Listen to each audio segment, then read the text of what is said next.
দাইতে 10 বস্তা সিমেন্ট আর 500 ইট আর half truck বালু হইল স্যার।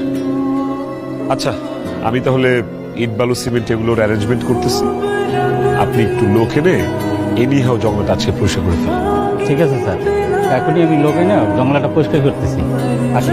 আসসালামু আলাইকুম। জাহিদের আব্বার কবর তুমি বান্ধাই দিবা? জি। তো ইটা বালি সিমেন্ট মেলা টাকা লাগবে বাবা,